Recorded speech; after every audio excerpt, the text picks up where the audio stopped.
I want to begin today's briefing by addressing the horrific shooting that took place yesterday at the Annunciation Catholic Church in Minneapolis, Minnesota, where a deranged shooter opened fire during morning mass, killing an innocent 8-year-old and 10-year-old. 14 other children and 3 adults were also injured during this horrible tragedy. This was the first morning mass of the school year for these beautiful, innocent children, and this sacred religious service was desecrated by an evil monster. We are all eternally grateful to the heroic law enforcement officers and first responders whose courage and swift response aided all of those impacted by this horrible tragedy. As Director Kash Patel confirmed yesterday, the FBI is currently investigating this shooting as an act of domestic terrorism and a hate crime targeting Catholics. President Trump signed a proclamation yesterday following his call with the governor of Minnesota, Tim Walz, acknowledging the victims and their families and directing flags to be flown at half-mast. President Trump and the First Lady encouraged the entire nation to join all of us in praying for the victims and their families as they face unimaginable grief and loss. The White House and the FBI will continue to provide further updates as they become available.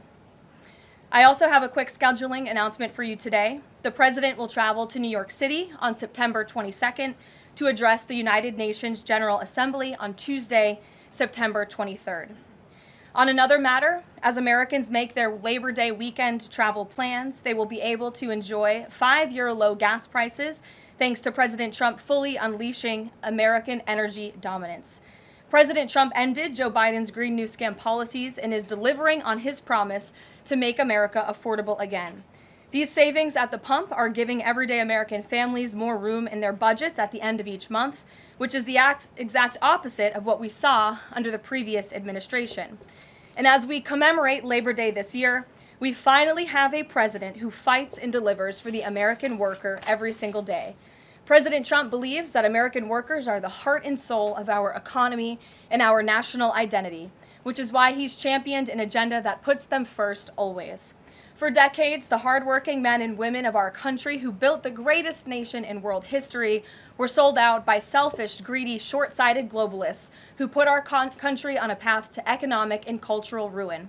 They hollowed out our factories and towns and betrayed the American working class by shipping jobs overseas and importing millions of low-wage migrants to replace American workers. Under President Trump, this national disgrace is over. American workers are, once again, being put at the center of national trade policy, and the dignity of American labor is being defended. As a result, President Trump has already brought in nearly $10 trillion in new private and foreign investments so that the top businesses in the world can create high-paying jobs in America and hire American workers to fill them. In fact, since President Trump took office, the economy has added more than 500,000 new jobs to the workforce. In a stark reversal from the Biden administration, all of that job creation has been driven by private sector growth, and all employment gains have gone to native-born Americans. Wages for blue-collar workers are now rising at the fastest rate in the past 60 years. And the average American worker has already seen a $500 wage increase this year alone.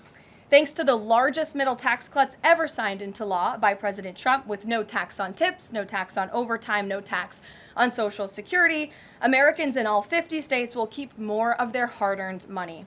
The average American taxpayer will see a tax cut of nearly $4,000 because of these pro-growth provisions, according to analysis from the Nonpartisan Tax Foundation. In other news, President Trump continues to deliver on his promise to restore law and order to our nation's capital.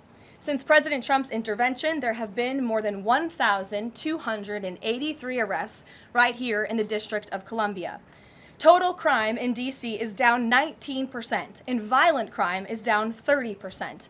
Carjackings in the district are down 67%. Homicides are down 57%. Robberies are down 40%. Motor vehicle thefts are down 32%. And assaults with dangerous weapons are down 23%. And property crime is down 18%. These numbers prove the president's bold actions to make D.C. safe and beautiful again are working, just like he said they would. And that's why on Monday, the president took additional action to sign an executive order taking steps to ensure that cashless bail in Washington, D.C. is eliminated. For too long, D.C.'s reckless cashless bail policies have allowed dangerous criminals to be quickly released, which endangers everyone who lives in and visits our wonderful capital.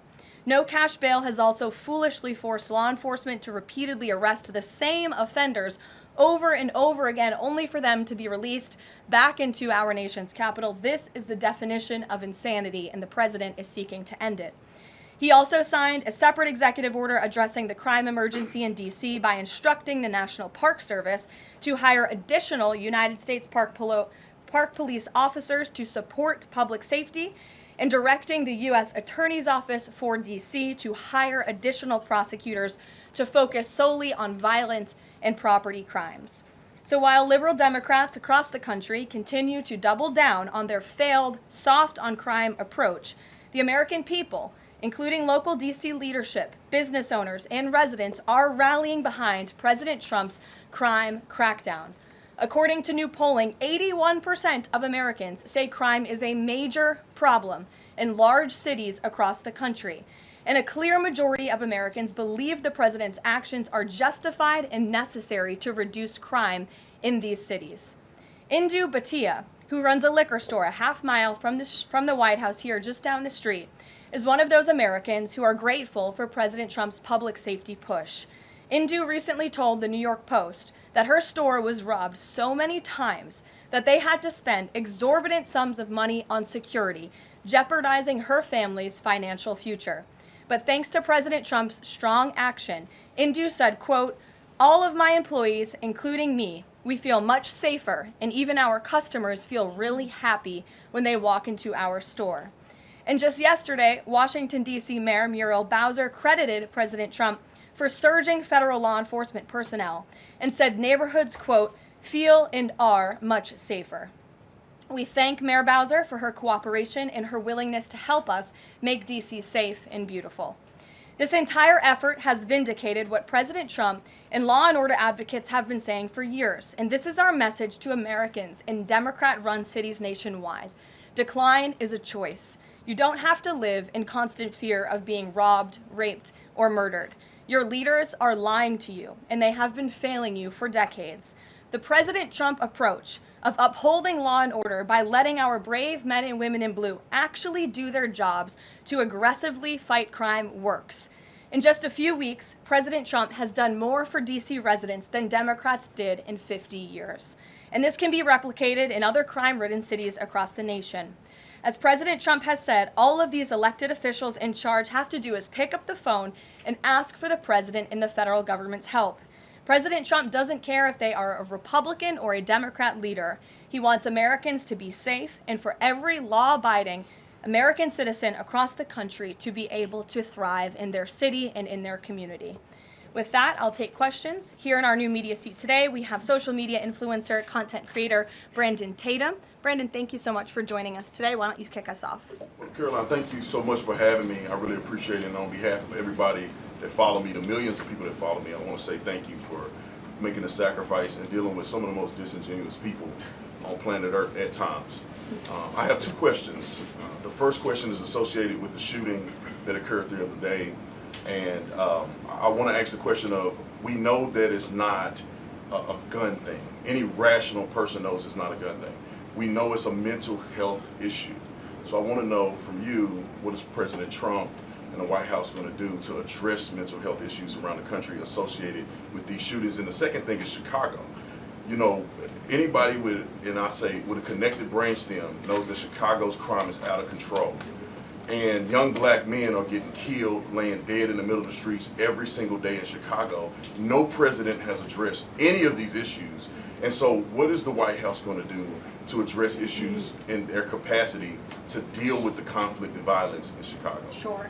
Well, to your first question about this shooting in Minnesota, right now, the administration is focused on helping the people of Minnesota. It's been less than a day, of course, since this tragedy happened. We have federal law enforcement on the ground assisting local law enforcement. This investigation is ongoing. There's still a lot of facts to understand about these circumstances, and so we're going to continue to do that. As for Chicago and cracking down on crime, it is a priority of this administration to ensure that American cities are safe again, and I'm so glad that you brought up the crime in Chicago, because we've been seeing the governor of Illinois parading out there saying that there's nothing wrong with Chicago. It's a great place to live. There's no crime there. He doesn't need President Trump's help. Well, I think the residents of Chicago beg to differ, and the statistics beg to differ. And I'll just share a few of those statistics with all of you. For 13 consecutive years, Chicago has had the most murders of any U.S. city.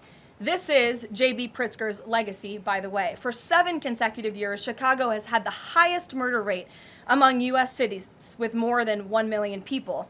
In 2024, just last year, Chicago's murder rate per capita was 3 times higher than Los Angeles and nearly 5 times higher than New York City. That's more than double the murder rate in Islamabad and nearly 15 times more than Delhi. Out of Chicago's 147,899 reported crimes this year, that's how many crimes have been reported in Chicago since January 1st.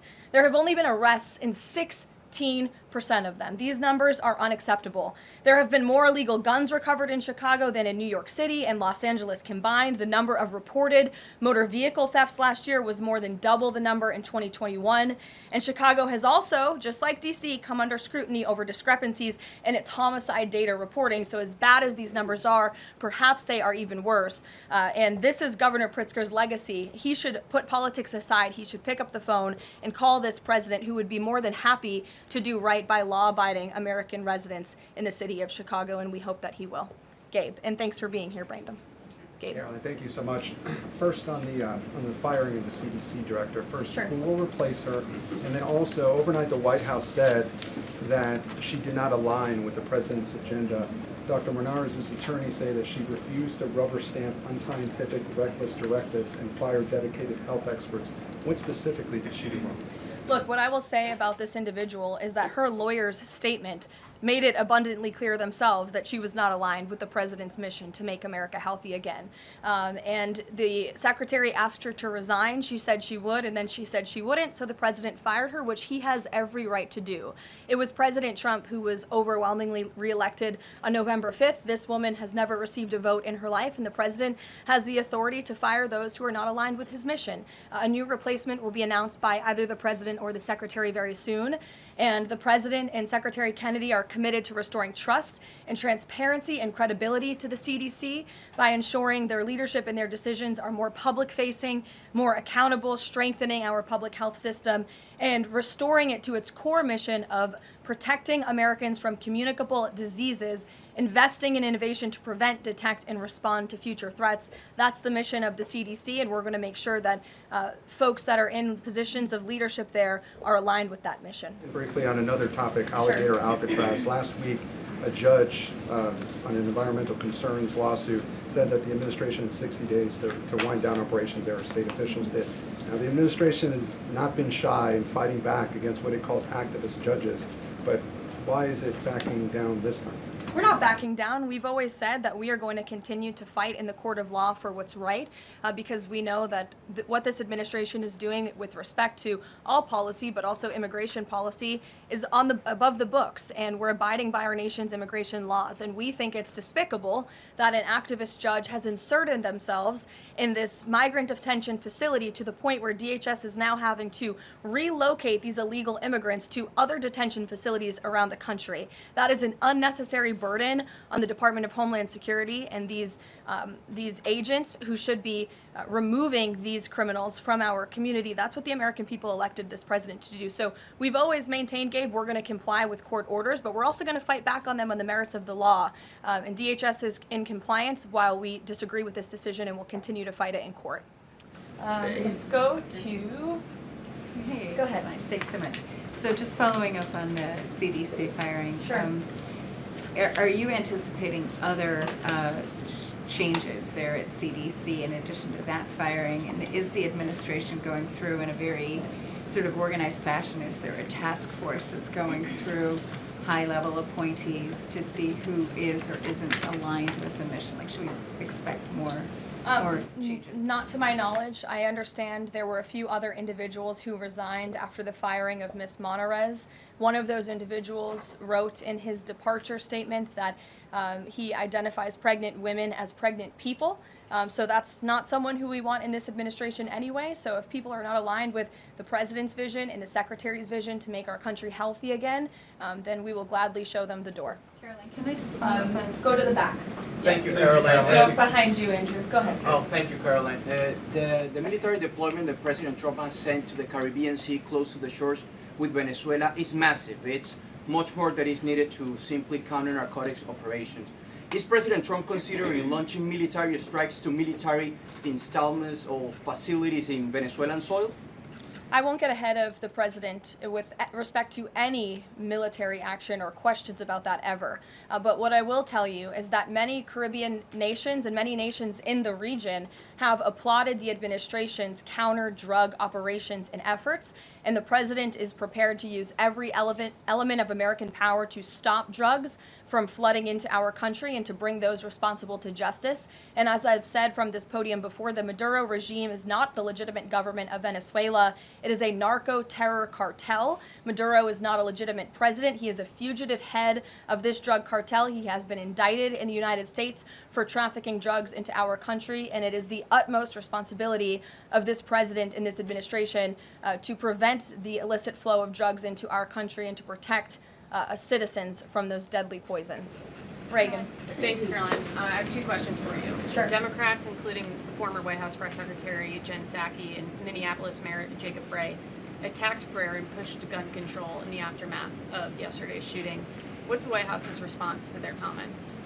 Yes, I saw the comments of my predecessor, Ms. Psaki, and frankly, I think they're incredibly insensitive and disrespectful to the tens of millions of Americans of faith across this country who believe in the power of prayer, who believe that prayer works, and who believe that in a time of mourning like this, when beautiful young children were killed while praying in a church, it's utterly disrespectful to deride the power of prayer in this country, and it's disrespectful to the millions of Americans of faith.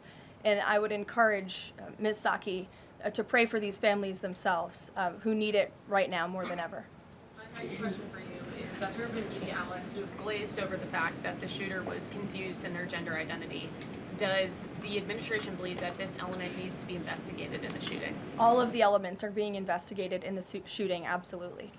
Which is why part of the reason the FBI director came out and immediately confirmed that facet of the investigation. John. Thanks a lot, Caroline. Two questions on two separate issues. First of all, the drone and missile strikes that took place overnight in Ukraine.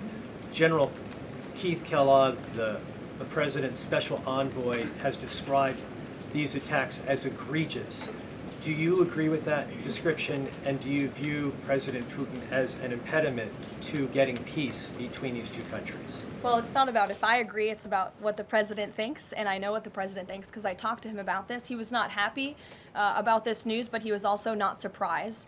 These are two countries that have been at war for a very long time. Russia launched this attack on Kyiv, and likewise, Ukraine recently dealt a blow to Russia's oil refineries. They have taken out, as a matter of fact, 20% of Russia's oil refinery capacity over the course of their attacks throughout the month of August. So the president is continuing to watch this intently, and this killing, unfortunately, will continue as long as the war continues, which is why the president wants it to end.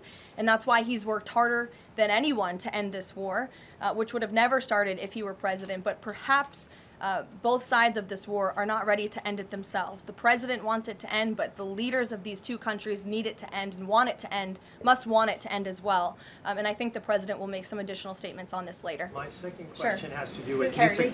I just had one more, if I may. It has to do with the president's intention to remove Lisa Cook as a member of the Federal Reserve Board.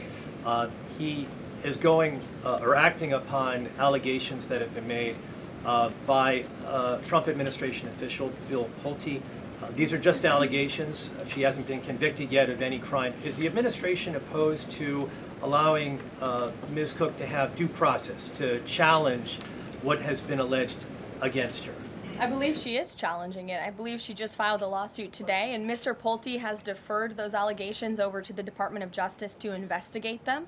What I will say is that you had these mortgage receipts very clearly shown to the president, and he has the cause that he needs to fire this individual. He laid it out in the letter that he provided to her and to the public as well. And so we'll continue to fight this battle. Carrie. Hi, Caroline. So the president just announced that he wants to have a convention right before the midterms next year. The DNC has countered that they too want to have a convention right before the midterms as well. What's the White House's response to that? And can you give us just a little bit of a hint or a tease here as to how the president envisions a convention for the midterms? Look, the president put out a statement on this earlier today. I'll let him speak further on the plans that he envisions, but I think he's very proud of the accomplishments and the achievements of his administration, as he should be. The most secure border in United States history, a crackdown on crime here in our nation's capital, an attack or a reversal of the attack on our energy industry from the previous administration. As I just pointed out to you, gas prices today, this Labor Day, are the lowest they've been since Labor Day in 2020. Our economy is bringing in trillions of dollars in revenue from all over the world again. So there's so much for Republicans and for the president and for Americans across the country to be proud of, and I think the president wants to see that celebrated. But for any further details on this as they come, we'll provide you with them. Iris. Thank you, Caroline. 2 questions on the shooting. What's the administration's message to some concerned parents across the country who might be now worried about their kids' safety in light of the latest incident? We completely and totally understand the concerns of parents across the country. This tragedy it's heartbreaking. As a parent myself, there are no words to describe just the heartbreak that these families must be enduring, which is why the president and the first lady have encouraged everyone to continue to pray for these families and these victims. And it's why this administration is focused on removing public safety threats from our communities. And in fact, I can share with all of you that last night in Washington, D.C., when arrests were being made, there was an arrest of a juvenile right here in D.C. in Ward 7 for threats to kidnap and injure, receiving stolen property, possession of a large capacity feeding device, unlawful possession of firearms and ammunition. A search warrant was executed, 7 firearms were recovered, and the juvenile was arrested after an investigation was initiated based on social media posts allegedly threatening violence towards a school. So this was a juvenile who was a risk to not just himself, but the community here in Washington, and he was removed from the community last night because of the law enforcement efforts of this administration. And I would also point to the statement of our wonderful First Lady that she released yesterday. She wrote, "The tragic mass killing in Minnesota illuminates the need for preemptive intervention in identifying school shooters. Early warning signs are often evident, with many individuals exhibiting concerning behaviors and making violent threats online prior to their actions. We encourage all Americans, as the old saying goes, if you see something, say something. If you see warning signs or threats, report it to law enforcement. This administration, federal law enforcement, will take those reports and those threats seriously. They will be treated as a law enforcement emergency, and we will act accordingly." And on the First Lady's statement, would the administration consider ramping up resources on these fronts to parents and schools across the country to help them look into these signs and prevent more tragedies? It's a very fair question, Iris. As for any potential future policy decisions or funding questions, it's just been over 24 hours since this tragedy occurred. Right now, we're focused on the FBI and their investigation and uncovering all the facts, and we'll leave those very important policy discussions to another day. Thank you, Caroline. Go ahead. Megan. I had a question about the Lisa Cook lawsuit that you mentioned. Does the president plan to wait until that lawsuit is resolved to appoint her replacement? I will leave that to the president to make that decision in that announcement himself. Brian. Thank you, Caroline. 2 questions. Bouncing off the CDC, situation at CDC, I'm curious if administration officials are pushing back on the president's agenda, privately, publicly, however, should they fear to lose their jobs going forward? Look, I think if you're doing your job well And if you are executing on the vision and the promises that the president made to the public who elected him back to this office, then you should have no fear about your job. Just do your job. That's what this president wants to see.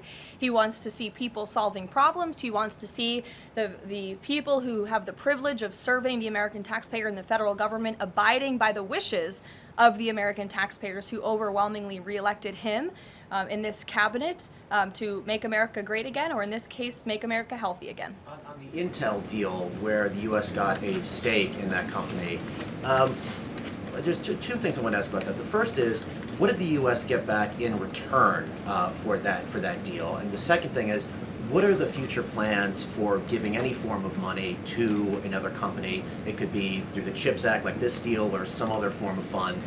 What are the plans there by this White House administration? Well, look, as you know, Brian, very well, because you cover it often, the Intel deal is still being ironed out by the Department of Commerce. The T's are still being crossed, the I's are still being dotted. It's very much still under discussion. But the president's thinking, I can share with you, is certainly to ensure that the United States government is making our country wealthy again and is benefiting from some of these deals. And it's a creative solution. I know it's outside the box thinking, which is uncommon in this city, but it's something that he proposed and something that the Secretary of Commerce is working on putting into action. Mary. Thanks, Caroline. I have a couple questions on the shooting yesterday. The first one, this is the second shooting involving a trans-identifying shooter who specifically targeted Christians and Catholic kids. What kind of consequences do the gender-affirming therapists, doctors, or even the parents of these shooters face after these types of shootings?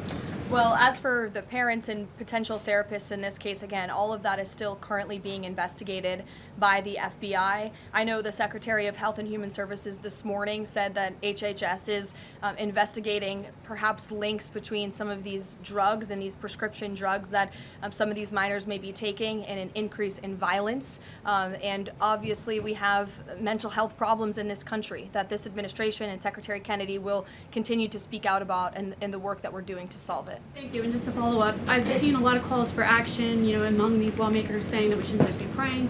One that I've seen on the right, actually, is calls for the FBI to institute a new class of domestic terrorism that involves trans ideology. Is that something that the administration would support? I would have to check with the appropriate people on that. Daniel. Thank you, Caroline. We saw some new revised economic data come out today showing the U.S. economy moved at a 3.3% clip, largely buoyed by a surge in capex. What's the White House reaction to this, and is this sort of the president's vision beginning to come to life after the Big Beautiful Bill was passed in July? Yes, I mean, look, we did say that once the Big Beautiful Bill was signed into law, we're going to see the effects of this massive pro-growth piece of legislation. As I laid out for you as we head into the Labor Day weekend, there's many positive economic indicators that the American people can be hopeful about. But don't forget, we are reversing 4 years of reckless spending from the previous administration, of slamming regulations down the throats of American business owners and consumers across the country. But the administration is working very hard to unravel all of that and to ensure that small business owners and workers are thriving and that they have more money in their own pockets to spend. Thank you. Thanks so much, Caroline. Back on the CDC, there was reporting that some of the initial problems between RFK and the CDC director stemmed from miscommunications or differences on vaccine policy. So I wonder if you could just say whether or not the president believes that the COVID vaccine should be available to and covered by insurance for all Americans, regardless of age and pre-existing conditions. What I will tell you is that the FDA recently revoked the emergency use authorizations for 3 COVID vaccinations while simultaneously greenlighting 4 new COVID-19 vaccines with 2025 and 2026 formulas. The reason for the revocation of that emergency use authorization is because obviously the COVID pandemic and the public health emergency is over. But just to correct the record, because there's been a lot of misinformation on this, the FDA's decision does not affect the availability of COVID vaccines for Americans who want them. We believe in individual choice. That's a promise both the president and the secretary have made, and it's a promise they have now delivered on. Question, if I could, Caroline. Second question, if I could. Sorry. I wonder if you could answer why the president hasn't acknowledged the shooting at CDC headquarters that took place earlier in August, where a police officer was killed, and it was reported that the motivation for the shooting was somebody who was really unhappy with the effects of the COVID vaccine. We absolutely were very much aware of that shooting. The Secretary of Health and Human Services put out a statement immediately. He was in touch with the CDC, and he actually traveled to Georgia to assess the situation and to mourn with the people who work in that building there. So. Go ahead. With respect to Labor Day, one of the most underrepresented groups right now are police officers. 30,000 police officers short in America right now. To Brandon's question, 1,300 short in Chicago, 3,000 short in New York, 500 short here in Washington, D.C. What can the White House, what can the President do to help recruitment of police officers? You've done well with the military and Border Patrol. What can be done to get more police officers on the streets of America? Well, the president has certainly been very successful in recruiting federal law enforcement. If you look at the ICE recruitment campaign that was led by he and our Secretary of Homeland Security, we've seen more than, I believe, 130,000 applicants to join ICE, which is just amazing. There's more applicants now than there are jobs to fill, and we're very grateful for that. Clearly, Americans want to serve their communities. They just need a leader who encourages them to do so. So maybe Governor Pritzker should spend less time demonizing the police, more time trying to recruit more police, and more time trying to call the President of the United States to get crime in his city under control. The President wants to allow law enforcement, whether it's state, local, federal, to do their jobs, to arrest criminals, to put them behind bars, and to remove public safety threats from American communities. He'll continue to do that. Thank you, guys.